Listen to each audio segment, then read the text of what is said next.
Hello, once again. I'm Pastor Jeremy Combs, and we're going to pause for a proverb. Let's go. Proverbs chapter 2, and we're going to try to round out the chapter. We'll start in verse 19. None that go unto her return again, neither take they hold of the paths of life. It's amazing in life how the little extras on your bills can add up. You think about going to the restaurant. I'm just going to get that hamburger, and here's the price. But then you want cheese on that? Do you want sauteed onions? And here goes the list. And then you get your bill and you're like, wow, car mechanic can do that. Went and got the oil changed in one of the church vans the other day. And man, it was quite a bit more expensive. And I thought, what? And I looked, and the cabin air filter had to be replaced. Well, those kind of things add up. Even your doctor's bills. They add, he had some Tylenol. That's $5 here. And they had to do this and had to do that. Well, we saw yesterday that the strange woman, or the last time we were together, brings failure, and it's widespread. And it's widespread in the home, and it's also widespread in the heart. Well, the bill continues to add up here as there's failure in health. What a stern warning, verse 19, none that go unto her return again, should be to all of us. It only takes once for us to get a disease. It only takes one time for the stress and the misery of a crumbling home to finally get to us, and our health collapses with it. Some argue and say, well, but Pastor, doesn't God forgive? And I can always return. Well, that's true. God will forgive. But you're never the same person after sin. Sin's like a bad wound. It can heal, but especially in the sin of immorality, it often leaves a scar.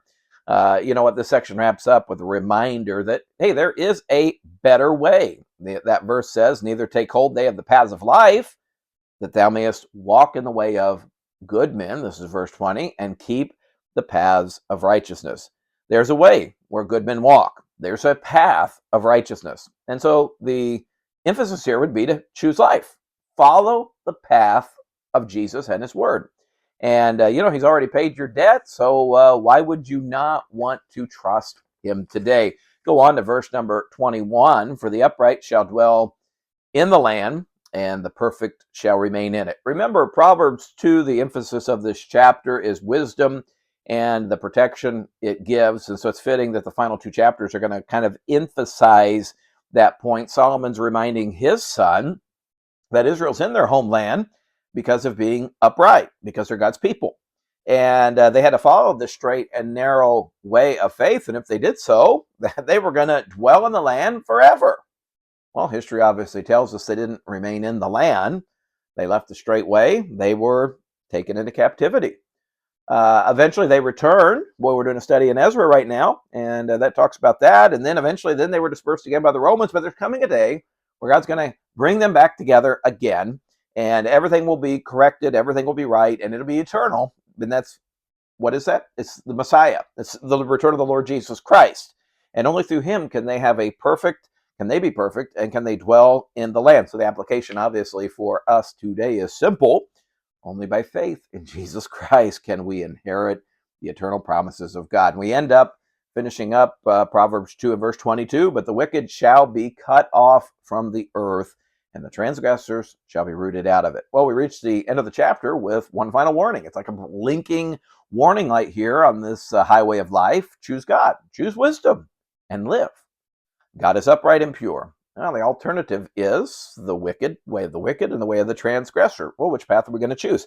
The way of the wicked chooses to defy God and his word. That's what wicked means. And that path will be cut off from the earth. Israel went against God. They lost their promised land. They were warned, but they didn't listen. Transgressor means to cover or to act covertly, and the transgressor is going to be rooted out. We often put on an outward front, and Israel did this as well, where they put on a good front, good face, but inwardly they were wicked. Well, there's only one person that can truly root that out, and that is God. And one day God will root out our wicked heart. And so how can we escape this ultimate judgment? Well, let's leave the path of sin, and let's choose the path of God. In essence, let's choose life. John 14 and verse 6 said, I am, Jesus said this, the way, the truth, and the life.